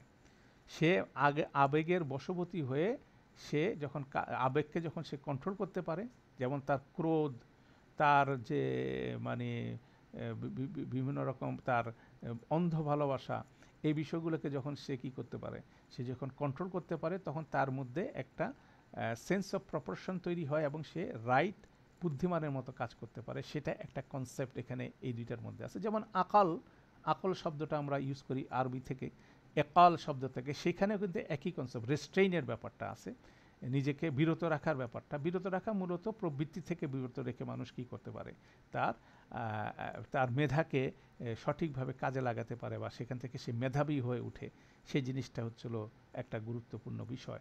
তার বোধ শক্তির বিষয়টা হচ্ছে ওটা, যেমন বিবেককে জাগ্রত করা, বেসিক্যালি তার যে মানে হুইম যেটা, তার যে যেটা সে তার মধ্যে যে হুইম বা যেটা আমরা বলি, তার যেটাই ইচ্ছা করতে মনে হচ্ছে সেটাই সে করবে, সেরকম একটা প্রবৃত্তি থেকে যখন নিজেকে যখন সে রেস্ট্রেইন করে, তখন বেসিক্যালি তার মধ্যে থেকে বুদ্ধি মেধার বিষয়গুলো বিকশিত হয়। এটা হচ্ছে একটা কনসেপ্ট, এই দুইটা মানে কোনো কিছু থেকে রেস্ট্রেইন করার মাধ্যমে। এটা গেলো একটা কনসেপ্ট। এখন আমরা যে জিনিসটা দেখব যে এটার থেকে উলুল আলবাব শব্দটা কি কোত্থেকে আসে। তো উলুল আলবাবের এখানে রুটের মধ্যে সে অর্থটা নাই, তাফসীরকারদের বর্ণনা থেকে যেটা আসে। লুব শব্দটা বেসিক্যালি এটা রুটের মধ্যে আছে বেসিক্যালি কোনো কিছুর সেন্টার পয়েন্ট, কোনো কিছুর মূল বিষয়। যেমন ধরেন লুপ শব্দটা যেমন বলা হয় যে একটা ফলের ভিতরে যে নরম অংশটুকু থাকে, এটা বাইরের একটা প্রোটেকশনের মাধ্যমে থাকে, এটার ভিতরের সার অংশটা যেটা সবচেয়ে বেশি মজাদার বিষয়, সেটাকে লুব, ওই ফলের লুব বলা হয়। একটা বক্তৃতার যে সারাংশ সেটা হচ্ছে লুবুল কালাম বলা হচ্ছে, যে একটা স্পিচের সারাংশ সেটা বলা হচ্ছে। একইভাবে আমাদের ফিজিক্যালি আমাদের হৃৎপিণ্ডটা একটা ইয়ের মধ্যে থাকে, কেইজের মধ্যে থাকে, হাড়ের একটা খাঁচার মধ্যে থাকে, যে একটা শক্ত প্রোটেকশনের ভিতরে সবচেয়ে সেন্সিটিভ ব্যাপারটা থাকে। এই কনসেপ্টটাই বেসিক্যালি লুব শব্দটাকেই এটা কি ফ্লো করে বিভিন্ন আরবি শব্দের মধ্যে এই কনসেপ্টটা। তো সেটাকে এখানে বুদ্ধি, মেধা, প্রজ্ঞা, উপলব্ধি, জ্ঞান, বোধশক্তি এইটার সাথে রিলেট করা যায় কিভাবে। আগেরটা ছিল কোনো কিছু আবেগকে না করার মাধ্যমে এটাকে ইয়ে করা, এটাকে এক্সারসাইজ করা। এখানে বলা হচ্ছে যে যে এমন কিছু আছে মানুষের ভিতরে যেটাকে ওয়েল প্রোটেক্টেড যদি করা যায়, এটাকে যদি রাইট ওয়েতে প্রোটেক্ট করা যায়, সেটাই হচ্ছিল সবচেয়ে বেস্ট উপলব্ধি জ্ঞান সম্পন্ন মানুষ হতে পারে। সেই কনসেপ্টটা এখানে বর্ণনা করা হচ্ছে। লুপ শব্দটা ভিন্নভাবে একই জিনিস বর্ণনা করতেছে, যে আলটিমেটলি যে বুদ্ধিমানের মতো কাজ করতেছে, যে বোধ বুদ্ধি সম্পূর্ণভাবে কাজ করতেছে, যে বিবেক নিয়ে কাজ করতেছে, তার ভিতরে ইন্টারনাল কিছু বিষয় আছে, একদম গভীরে যে বিষয়টা আছে সেটা কি ওয়েল প্রোটেক্টেড অবস্থায় আছে। এটা হলো কনসেপ্ট। যেমন আমাদের সুদূরের ভিতরে আমাদের কি আছে, হার্ট আছে। সেজন্য আপনার সূরা নাসের মধ্যে দেখেন শয়তান ওয়াসওয়াসা দেয় কি সুদূরের মধ্যে, যাতে আমাদের সে হার্টকে কি করতে পারে, সে করাপ্টেড করতে পারে। তাহলে ঠিক একই রকম কনসেপ্টটা কাজ করতেছে। তো এখান থেকে এটা লম্বা আলোচনা, আমি জাস্ট সংক্ষিপ্তভাবে যে জিনিসটা এখানে কনক্লুড করতে চাই সেটা হচ্ছিল যে মানুষ যখন সিদ্ধান্ত নেয়, মানুষের দুইটা এন্টিটি মানুষের মধ্যে কাজ করে, একটা হচ্ছে মানুষের মন আর একটা হচ্ছে মানুষের হৃদয়। দুইটা মনকে বেসিক্যালি আপনি বলতে পারেন এটা হচ্ছে ইন্টালেক্ট। মানুষ যখন কি করে, জ্ঞান অর্জন করে, মানুষ যখন কোনো কিছু অবজার্ভ করে, পর্যবেক্ষণ থেকে ছোটোবেলা থেকে মানুষের মন বড় হতে থাকে, বড় হতে ম্যাচিউর হতে থাকে। একটা শিশু মন থাকে, সে গ্র্যাজুয়ালি বড় হতে থাকে, তার মন কি করে, তার পারিপার্শ্বিক পরিস্থিতি থেকে অবজার্ভ করে, সেই স্কুল কলেজ বিশ্ববিদ্যালয়ে যায়, বিভিন্ন বিষয়ের সাথে সে এক্সপোজ হয়, পরিবেশ পরিস্থিতি, তার মনটা কি গ্র্যাজুয়ালি তার মনটা ডেভেলপ করতে থাকে, তার একটা মেধা তৈরি হয়। তো সেই জিনিসটা একটা কনসেপ্ট তার চলতে থাকে। আর মানুষের একটা হৃদয় আছে যেটা কন্টিনিউয়াসলি ফ্ল্যাকচুয়েট করতে থাকে। হৃদয়টা মূলত বেসিক্যালি মানুষের ইমোশনস, যত ধরনের রাগান্বিত হচ্ছে, সে ভালোবাসতেছে এবং তার বিভিন্ন রকম হিংসা বিদ্বেষ তার মধ্যে কাজ করতেছে, এগুলো তার বিভিন্ন ধরনের ইমোশন তার মধ্যে আছে। এটা বেসিক্যালি এটা কোনো ব্যারোমিটার না, এটা কোনটা কোন দিকে ছুটবে, কোন পরিবেশে, সেটা কেউ জানে না। অতএব এটা হচ্ছিল একটা বিষয় যেটা মানুষের মধ্যে কাজ করে। এখন এই দুইটার কম্বিনেশনে মানুষের সিদ্ধান্তগুলো নিয়ে থাকে। তো এই দুইটা কিন্তু গুরুত্বপূর্ণ জিনিস যেটা মানুষের ভিতরে ইনার স্টেটে থাকে। তো এখানে বিশ্লেষকরা বলেন যখন মানুষ জন্মগ্রহণ করে তখন যেমন মানুষ ফিতরার উপরে জন্মগ্রহণ করে, মানুষের নীতি নৈতিকতাগুলো খুব ইনট্যাক্ট থাকে, ঠিক একইভাবে এই মন এবং হৃদয় কিন্তু একেবারে মানুষের পরিশীলিত অবস্থায় থাকে এবং পরবর্তীতে তখন তার পরিবেশ পরিস্থিতিতে এগুলো গ্র্যাজুয়ালি কি হয়, কুলসিত হতে থাকে। এগুলো কোনো ভালো পরিবেশ পেলে সেটা বিকশিত হয়, মন্দ পরিবেশে এগুলো কুলসিত হতে থাকে এবং সেটাই কিন্তু তাকে তার বুদ্ধি মেধাগুলোকে কি করে, আইদার আচ্ছাদিত করে ফেলে, এটা হয়তো বা করাপ্টেড করে ফেলে, কুলসিত করে ফেলে, অথবা এখান থেকে বিকশিত করে। দুইটা জিনিস ঘটতে থাকে। তো এখানে যে জিনিসটা গুরুত্বপূর্ণ বিষয়, সেখানে লুপ বলা হচ্ছে যাদের একটা পিওর মাইন্ড এবং পিওর হার্ট আছে, যাদের মাইন্ডটা মানে অনিষ্টকর জ্ঞান দ্বারা প্রভাবিত না, এটা একটা বিষয়।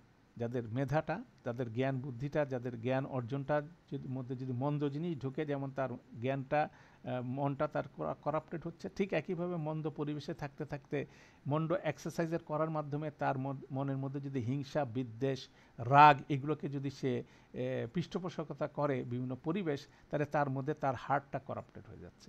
তাহলে হার্টটা করাপ্টেড হয়ে যায় যখন, মনটা যখন করাপ্টেড হয়ে যায়, তার মেধাটা যখন করাপ্টেড হয়ে যায়, তখন আলটিমেটলি মানুষ সুস্থভাবে চিন্তা করতে পারে না।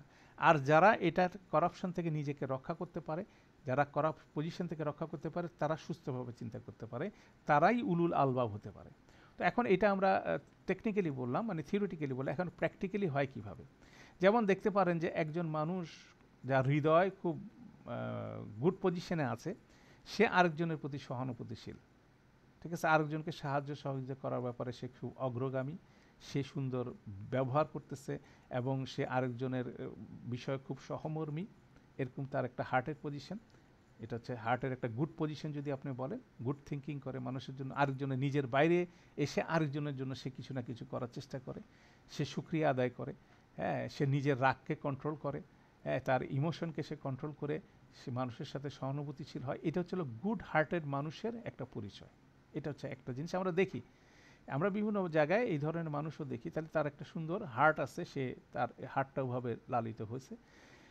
অন্যদিকে দেখা যাচ্ছে মাইন্ডটা করাপ্টেড হয়ে গেছে, যেমন এই ব্যক্তিটাই হয়তোবা মনে করতেছে যে মালাইকারা, মালাইকাদের উপাসনা করা দরকার, সূর্যের উপাসনা করা দরকার, অথবা সে মনে করতেছে যে মেসেঞ্জাররা বা যারা নবী রসুল্লাহ এরা হচ্ছে আল্লাহর সন্তান। যেমন খ্রিস্টানদের যদি আপনি চিন্তা করেন, তাদের যদি সমস্ত থিওরি, তাদের যে মিশনারিগুলোর সমস্ত কাজকর্ম যদি আপনি চিন্তা করেন, তারা মানুষের প্রতি খুব সহানুভূতিশীল, তারা খুব ভালো কাজ করার চেষ্টা করতেছে, কিন্তু তাদের মাইন্ডটা করাপ্টেড, তাদের জ্ঞান বুদ্ধিটা মানে তাদের যে জ্ঞানের সোর্সটা সেটা করাপ্টেড হয়ে গেছে, আলটিমেটলি তাদের মাইন্ড করাপ্টেড হয়ে গেছে, হার্টটা ভালো।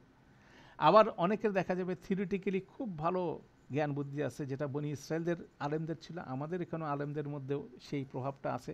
কোনটা শিরিক কোনটা বেদাত খুব ভালো মতো জানেন, কোনো সমস্যা নাই ওনার শিরিক বেদাত থেকে নিজেকে এই সম্বন্ধে জ্ঞান, কিন্তু ওনার হার্টটা করাপ্টেড হয়ে আছে, ঠিক আছে না? এই জ্ঞানটা আছে কিন্তু কোনোভাবে নিজের ক্রোধ এবং নিজের রাগ এবং এই বিষয়গুলো ওনারা কন্ট্রোল করতে পারেন না, যার ফলে আরেকজনের প্রতি সহানুভূতিশীল হন না ওনারা। সেটা আমাদের মুসলিম সমাজে বাংলাদেশের ম্যাক্সিমাম ক্ষেত্রে দেখা যায় সেই জিনিসটা, যে আমরা খুব থিওরিটিক্যালি কথাবার্তা বলতেছি কিন্তু প্র্যাকটিক্যালি আমরা আরেকজনের প্রতি সহানুভূতিশীল না, আমরা আরেকজনকে দাওয়াত দেই কর্কশ ভাষায়, আরেকজনের বিরুদ্ধে সমালোচনা করি খুব কঠিন ভাষায়, অথচ একজন দায়ীকে খুব সফট ওয়েতে খুব সুন্দরভাবে আরেকজনকে ডাকতে হয়, কিন্তু আমরা প্রথমেই আমাদের সন্তানদেরকে জাহান্নামের ভয় দেখাই, কেন সে নামাজ পড়বে না। তাহলে অতএব আমাদের এই বিষয়গুলো কিন্তু দুইটার এক্সট্রিম পজিশন আছে। এখন এই দুই একটা এক্সট্রিম পজিশনের মধ্যে থেকে গ্র্যাজুয়ালি কী হবে, যে এগুলো থেকে নিজেকে মুক্ত রাখতে পারবে, হ্যাঁ, নিজের মাইন্ডটাকে রাইট নলেজের এক্সপোজারে রাখতে পারে, এবং যার হার্টটাকে রাইট অ্যাসোসিয়েশনে রেখে সে কী করতে পারে, পিউরিফাই করতে পারবে, সেই বেসিক্যালি উলুল আলবাব সেই হতে পারে। এবং এই উলুল আলবাব যতক্ষণ না হওয়া যাচ্ছে ততক্ষণ পর্যন্ত আমরা এই কোরআন মজিদের যে এই বিশাল কাহিনীর বর্ণনা, সেই বর্ণনা থেকে কোনোভাবে আমরা হৃদয়গ্রাহী লেসন আমরা নিতে পারবো না। এটা হচ্ছিল সেই জন্য আল্লাহ বলতেছেন যে উলুল আলবাব শব্দটা এখানে ব্যবহৃত হচ্ছে, এবং সেটাই খুব পাওয়ারফুল এতে এখানে বলা হচ্ছে। তো আমরা এরপরে এই আলোচনাটাকে আরেকটু ডিটেইল করব আমাদের প্র্যাকটিক্যাল অ্যাসপেক্টে।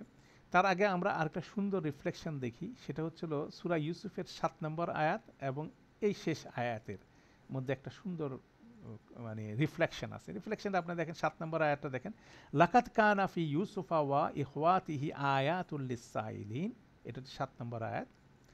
আর 111 নম্বর শুরু হয়েছে কি, লাকাদ কানা ফি কসাসিহিম ইবরাতুল লিউলিল আলবাব। দুইটা সিমিলার স্ট্রাকচার, যেমন দুইটা শুরু হয়েছে লাকাদ কানা ফি, লাকাদ কানা ফি, একদম আপনি বুঝতে পারতেছেন। লাকাদ কানা আমি বলছি যে এখানে 3 লেভেলের এমফেসিস আছে, হ্যাঁ, এটা টেকনিক্যালি আমরা যারা গ্রামার পড়ি তারা একসময় বুঝতে পারবো। অবশ্যই অবশ্যই রয়েছে কিসের মধ্যে, ইউসুফ এবং তার ভাইদের কাহিনীর মধ্যে। বেসিক্যালি কাহিনীটা এখানে কিসাসটা উজ্জ্বল, আর এখানে হচ্ছে কসাসিহিম তাদের কাহিনীর মধ্যে কমন জিনিস। এখানে বলছে আয়াতুল লিসাইলিন, এখানে বলছে ইবরাতুন লিউলিল আলবাব। আয়াত শব্দটা বলা হচ্ছে এই জন্য, আয়াতটা হচ্ছে হলো নিদর্শন। তাহলে নিদর্শন কি জিনিস বলে, নিদর্শন আয়াত বলতেই আয়াতের একটা খুব পাওয়ারফুল অর্থ হচ্ছিল এটা ভ্যালুয়েবল কোনো জিনিস, এবং সে কি করে আরেকটা জিনিসকে ইন্ডিকেট করে, আরেক দিকে সে ইন্ডিকেট করে, দ্যাট মিনস সে পথ নির্দেশ করে, একটা নির্দেশনা সে দেয়। তাহলে দেখা যাচ্ছে যে আয়াত মানে নির্দেশনা দিচ্ছে, আর এব্রাতুন শব্দটাকে আমরা বলছি উপলব্ধিমূলক শিক্ষা, এবং উপলব্ধিমূলক শিক্ষার পাশাপাশি এটা কি করে, এটা পার করে দেয়। তাহলে ওই নিদর্শন দেখে বেসিক্যালি কোনো একটা বিষয় পার হয়ে যাওয়ার বিষয়টাই বেসিক্যালি ইন্ডিকেট করা হচ্ছে। তো এখানে 7 নম্বর আয়াতে বলা হচ্ছে, তাহলে আয়াতুন শব্দের সাথে এব্রাতুন, আয়াতুন হচ্ছিল উৎস আর এব্রাতুন হচ্ছিল কনক্লুশন, আপনি বলতে পারেন। আয়াত দেখবে, সেখান থেকে রিয়েলাইজ করে সে তার মধ্যে রিয়েলাইজেশন আসবে, এব্রাতুন। লিসা ইলিন, যারা জিজ্ঞাসু, যাদের মধ্যে জিজ্ঞাসা করার টেন্ডেন্সি আছে, তাদের কথা বলা হচ্ছে। আর এখানে বলছে এব্রাতুন লি উলিল আলবাব, এটা হচ্ছে উলিল আলবাবরাই এই শিক্ষাটা নিতে পারবে। তাহলে উলিল আলবাবের সাথে লিসা আইলিনের একটা যোগাযোগ আছে। দ্যাট মিনস এই যে প্রশ্নটা করবে এই কাহিনীগুলোতে, কারা প্রশ্নটা করবে? প্রথমে আপনার আমার মধ্যে প্রশ্নটা আসতে হবে। তাহলে প্রশ্নটা কে করবে? প্রশ্নটা করবে উলুল আলবাব। যখনই সে প্রশ্নটা করবে মানে তার মধ্যে যেটা জানার ইচ্ছা থাকবে সে এটা নিয়ে চিন্তা করবে। তার চিন্তা করার মধ্যে যদি তার মন যদি এবং তার হার্ট যদি পিউরিফাইড অবস্থায় থাকে, পরিস্থিতিতে থাকে, তাহলে সে গ্র্যাজুয়ালি কী করতে পারবে, এটা নিয়ে রাইট ডিরেকশনে যেতে পারবে। এই আয়াতগুলো নিয়ে রাইট ডিরেকশনে যাওয়ার ফলে তার মধ্যে সেই উপলব্ধিমূলক সেই শিক্ষাটা সে তার ধারণ করতে পারবে, তার চোখ দিয়ে পানি বেরোবে এবং সে সেটাকে জীবনে ধারণ করতে হবে। একই লেসন, সেটা হচ্ছে আল্লাহর ব্যাপারে আরও বেশি সচেতন হওয়া, আল্লাহর ব্যাপারে যথাযথ সচেতন হওয়ার বিষয়টা। তাহলে দেখা যাচ্ছে যে এই দুইটা আয়াত কি করতেছে, একটা আরেকটার সাথে রিফ্লেকশন করতেছে, ঠিক আছে? তো এটাও অসাধারণভাবে এখান থেকে কনক্লুশনটা হচ্ছে এটা যে আপনাকে আমাকে প্রশ্নটাও করতে হলে আমাকে অবশ্যই উলুল আলবাব, রাইট প্রশ্নটা করার মাধ্যমে রাইট কনক্লুশনে আমরা যেতে পারবো। রাইট প্রশ্ন যদি আমাদের মধ্যে তৈরি না হয় তাহলে কোনোভাবে রাইট কনক্লুশনে আমাদের যাওয়া যাবে না। সেটা করতে গেলেও উলুল আলবাব হতে হবে। এখন উলুল আলবাব হওয়া যে মানে it is a challenging issue, যে রাইট প্রশ্নটা করতে পারবেন কিভাবে, আমরা করতে পারবো কিভাবে, যদি রাইট থিঙ্কিং প্রসেস থাকে। যদি রাইট থিঙ্কিং প্রসেস যদি না থাকে তাহলে আমরা রাইট প্রশ্নটা করতে পারবো না। তো রাইট থিঙ্কিং প্রসেস থাকতে হলে আমাদের মন এবং হৃদয় অনর্থক বিষয়গুলো থেকে মুক্ত থাকতে হবে। এখন আপনি যদি প্র্যাকটিক্যালি চিন্তা করেন যে আমাদের হৃদয়গুলো কিসের মধ্যে ঢুকে আছে, একটা মানুষ যদি সারাদিন যদি হিন্দি সিরিয়াল দেখতে থাকে টেলিভিশনে, তার মাথার মধ্যে হিন্দি সিরিয়ালই ঘুরতে থাকবে। একটা মানুষ যদি সারাদিন খেলা নিয়ে, ক্রিকেট খেলা নিয়ে মত্ত থাকে, তার মধ্যে ক্রিকেট খেলাই মাথার মধ্যে ঘুরতে থাকবে। একটা বাচ্চা যদি সারাদিন ভিডিও গেমস খেলে, তার মধ্যে ভিডিও গেমসের বিষয়টা মাথায় ঢুকতে থাকবে। একটা বাচ্চা যদি সারাদিন কার্টুন দেখে, সেই কার্টুনের কনসেপ্টগুলো তার মাথার মধ্যে ঘুরতে থাকবে। যে যেটাকে নিয়ে ইনভলভ থাকবে সেটার মাধ্যমেই সেটাই কিন্তু তার মাথায় ঘুরতে থাকবে, সেটা তাকে হৃদয়কে আচ্ছাদন করবে, সেটাই তার কী করবে, সে তার চিন্তা শক্তিগুলোকে সবগুলো সেটাকে অ্যাবজর্ব করবে। অতএব এটা হচ্ছে একটা গুরুত্বপূর্ণ। পাশাপাশি সেই নাটক, সিনেমা এবং কার্টুনের কন্টেন্ট যদি ভয়াবহ হয়, যদি আপনি কন্টেন্ট অ্যানালাইসিস করেন, এখন অ্যানালাইসিস হচ্ছে সেগুলো, মুসলিমদের সেটা করা উচিত। একটা কন্টেন্টের মধ্যে যে ভয়ঙ্কর বিষয়গুলো আছে, যেমন ধরেন বিভিন্ন কার্টুনগুলো পশ্চিমা দৃশ্যে তৈরি করে, যেখানে দেখানো হয় যে বাচ্চারা অনেক বেশি রাইট দেন প্যারেন্টস, একটা বাচ্চার অনেক বেশি সঠিক সিদ্ধান্ত নেয় পিতামাতার চেয়ে, এরকম একটা নোশন তারা সেই কার্টুনগুলোতে ডিসপ্লে করে। তারা কার্টুনের মধ্যে দিয়ে ডিসপ্লে করে যে রাগান্বিত হওয়ার কার্টুন সিনেমা দুইটার মধ্যেই আছে, সেটা হচ্ছিল রেগে ইনক্রেডিবল হাক হয়ে যাচ্ছে, তার জামা টামা ফেটে যায়, সে কী করতেছে, শক্তিশালী হয়ে যাচ্ছে। অথচ একজন রাগান্বিত মানুষ সবচেয়ে বেশি উইক হয়ে যায়, মানে রাগটাকে তারা প্যাট্রোনাইজ করতেছে। তো এভাবে যদি আপনি দেখেন আরও কল্পকাহিনী যতগুলো আছে, সেখানে তারা দেখায় যে বাহিরের শক্তি এসে তাদেরকে ডমিনেট করতে চাচ্ছে, মানে এলিয়েন যেটা বলা হয়, এই মহাবিশ্বের বাইরে থেকে, এবং তাদের বিরুদ্ধে তারা যুদ্ধ করে কি করতেছে, জয়লাভ করতেছে একটা সময়। তো রেভিলেশনও আসতেছে উপর থেকে। তো রেভিলেশনকে ডিনাই করার একটা সাবকনশিয়াস মাইন্ডও মনের মধ্যে তৈরি হয়ে যাচ্ছে। তো কন্টেন্টের মধ্যে যদি আপনি দেখেন এবং এটাকে যেভাবে মানুষকে প্রভাবিত করতেছে এবং সেটা নিয়ে সে আসক্ত হয়েছে, বর্তমান সময়ে আরও ভয়ঙ্কর বিষয় হচ্ছে মানুষ ইন্টারনেট নিয়ে সারাদিন বসে আছে, সেটা কন্টিনিউয়াসলি সে কেউ দেখবেন যে অবজার্ভ করতেছে নিউজ, একটার পর একটা নিউজ, কেউ হয়তো বা ইসলামিক লেকচারই শুনতেছে, একটার পর একটা লেকচার শুনতেছে, শুনেই যাচ্ছে, নিজেকে বিরতি দিচ্ছে না কোনো সময় সে এটা নিয়ে চিন্তা করার। কন্টিনিউয়াসলি সে কনজামশনের মধ্যে আছে, কখন কি খাবে, কোনটা কি রান্না করবে, কোথায় যাবে, হ্যাঁ, continuously say pre occupied with many things. অতএব তার চিন্তা করার কোনো রকম সুস্থ রকম মানসিকতা তার মধ্যে নেই। দ্যাট মিনস তার হার্টস এবং মাইন্ডস দুইটাই প্রি অকুপাইড হয়ে আছে আননেসেসারি থিঙ্কিং দিয়ে, আননেসেসারি কন্টেন্ট দিয়ে। এই জিনিসটা যতক্ষণ বন্ধ না করা যাবে ততক্ষণ পর্যন্ত আমি ফ্রি থিঙ্কিং করতে পারবো না। এবং এটা যদি বন্ধ হয়, যে আরও ইন্টারেস্টিং, শয়তান কীভাবে মানুষের উপর কাজ করে সেটার একটা সুন্দর অ্যানালাইসিস থেকে অনেক আলোচক বলেছেন, সেখান থেকে জাস্ট কুইক একটা পয়েন্ট আমি এখানে মেনশন করে আজকের আলোচনাটা কমপ্লিট করব। সেটা হচ্ছে আমাদের মন এবং হৃদয় কোনো সময় সাইলেন্ট বসে বসে থাকে না। মানে মানুষের হৃদয় এবং মন আপনি চিন্তা করে কন্টিনিউয়াসলি সে কোনো না কোনো বিষয় নিয়ে চিন্তা করে। তার এই চিন্তা করার যে কন্টিনিউয়াস প্রবণতা, এখানে যদি আমি এটা কোনো সময় ব্ল্যাঙ্ক থাকবে না। আমি যদি রাইট চিন্তা ভাবনা যদি দিতে না পারি, সেখানে অবশ্যই শয়তান তার ওয়াসওয়াসা ঢুকাই দেবে। এটা হচ্ছে একটা বিষয়। এটা একটা ডাইনামিক বিষয়, এটা কোনো সময় স্ট্যাটিক বিষয় না। আমি যখন ঘুমায় যাচ্ছি তখন সব কিছু স্টপ, আপনার হৃদয় চিন্তা করে না, মনও চিন্তা করে না, দুইটাই স্টপ। কিন্তু যদি আমরা জাগ্রত অবস্থা থাকি, আমার মন এবং হৃদয় কন্টিনিউয়াসলি স্পিনিং করতেছে, কোনো না কোনো কিছু যে চিন্তা করতেছে। এখন বলা হচ্ছে যে এই জায়গায় যদি আমরা রাইট থিঙ্কিং প্রসেস যদি এটার মধ্যে ইনস্টল করতে না পারি, তাহলে অবশ্যই শয়তান সেখানে কি করবে, ওয়াসওয়াসা দিবে এবং সে সেটাকে বিভিন্ন জায়গায় ডাইভার্ট করবে। সেটা হচ্ছে শয়তানের প্ল্যান। তো এটার থেকে বাঁচার সবচেয়ে রাইট রাস্তা হচ্ছিল এই জায়গায় রাইট থিঙ্কিং প্রসেস, মানে এই জায়গায় আপনাকে আল্লাহর স্মরণকে ঢুকাতে হবে। এটাই হচ্ছিল জিকির, আল্লাহকে স্মরণ করা। আল্লাহকে স্মরণ করছি 5 ওয়াক্ত সালাত। সেই জন্য দেখেন আমাদেরকে 5 ওয়াক্ত সালাত প্রোগ্রাম করে দেওয়া হয়েছে, যাতে করে আমরা আমাদের সমস্ত ব্যস্ততা থেকে নিজেকে বিচ্ছিন্ন করে আল্লাহকে নিয়ে চিন্তা করি, আল্লাহর কথা চিন্তা করি। কোরআন মজিদ সেখানে পাঠ করার মধ্যে মানে আল্লাহর সাথে একটা সম্পর্ক যাতে কন্টিনিউয়াসলি রিজুমিনেট করি। 5 টাইমস এ ডে আমাদের জন্য এটা রিকোয়ার্ড। সূরা ফাতিহা 32 বার পড়া আমাদের জন্য রিকোয়ার্ড। এখন এটার মধ্যে যতক্ষণ পর্যন্ত প্রাণ না দিচ্ছি, ততক্ষণ পর্যন্ত আমরা কি করতে পারবো না, আমাদের এক্সটার্নাল ইনফ্লুয়েন্স থেকে নিজেকে রক্ষা করতে পারবো না।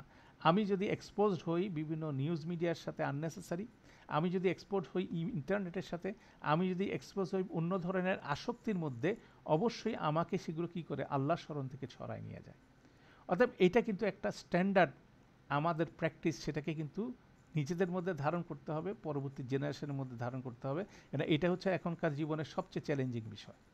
এখন সবচেয়ে কেন স্টোরি, কাহিনী হচ্ছে সবচেয়ে বেশি এফেক্টিভ কমিউনিকেশন। যে কোনো জায়গায় আপনার স্টোরি বলেন, আল্লাহ কোরআন মজিদে আপনাকে বিভিন্ন বর্ণনা দিচ্ছেন, বিভিন্ন স্টোরি বর্ণনা করে, বিভিন্ন গল্প বর্ণনা করে আপনার আমার কনসেন্ট্রেশন নিয়ে আসতে চাচ্ছেন কি আল্লাহর দিকে।